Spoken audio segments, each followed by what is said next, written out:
तो तबाही का दायरा हर रोज बढ़ रहा है। सऊदी से लेकर अजरबैजान तक ईरान के ड्रोन पहुंच रहे हैं, जबकि अरब सागर से लेकर हिंद महासागर तक अमेरिका आक्रामक हो उठा है। युद्ध का विस्तार तेजी से हो रहा है, जिससे तीसरे विश्व युद्ध के संकेत मिलते दिख रहे हैं। ईरान ने अब नए पैटर्न से हमले शुरू किए, सिर्फ सैन्य ठिकानों पर ही नहीं बल्कि अरब के उन ठिकानों पर भी हमले किए जा रहे हैं जिससे अरब देश कराहने लगे। अभी भी ईरान को नहीं रोका गया तो विध्वंस का सबसे खौफनाक दौर मध्य पूर्व में आरंभ हो सकता है।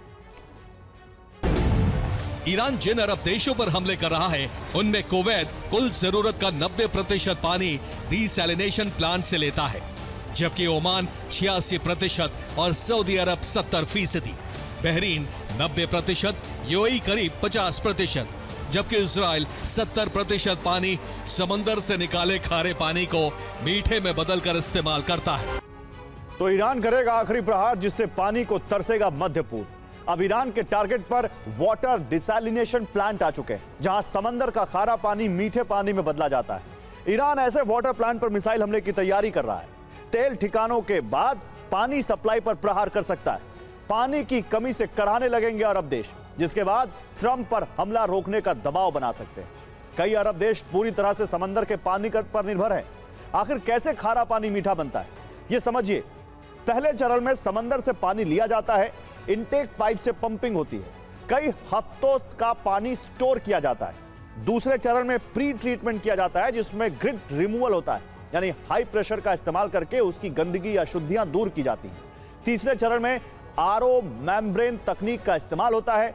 इसमें सिर्फ पानी के अणु निकलते हैं, बाकी नमक अशुद्धियां रुक जाती हैं, बाकी पानी फिर समंदर में जाता है। चौथा चरण पोस्ट ट्रीटमेंट का होता है, जिसमें मीठे पानी में थोड़े मिनरल्स मिलाए जाते हैं, पीएच बैलेंस किया जाता है, क्लोरीन यूवी से और ज्यादा शुद्धिकरण होता है। पानी अब पीने लायक हो जाता है और फिर उसे घरों में सप्लाई किया जाता है। और संकट में मध्य पूर्वीय देश ईरान का बुशहर परमाणु ठिकाना तबाही का कारण बन सकता है, क्योंकि बुशहर एटमी प्लांट पर हमला हुआ तो न्यूक्लियर रेडिएशन फैलने का खतरा है। इससे फारस की खाड़ी तक रेडिएशन पहुंच सकता है। दूसरे तटीय न्यूक्लियर संयंत्र भी ईरान के टारगेट पर है। हमले के बाद समंदर के पानी तक रेडिएशन पहुंच जाएगा। वाटर प्लांट में समंदर का पानी इस्तेमाल होता है। रेडिएशन से पूरा पानी रेडियो एक्टिव हो सकता है। हजारों लाखों लोगों की जिंदगी पर संकट आ सकता है।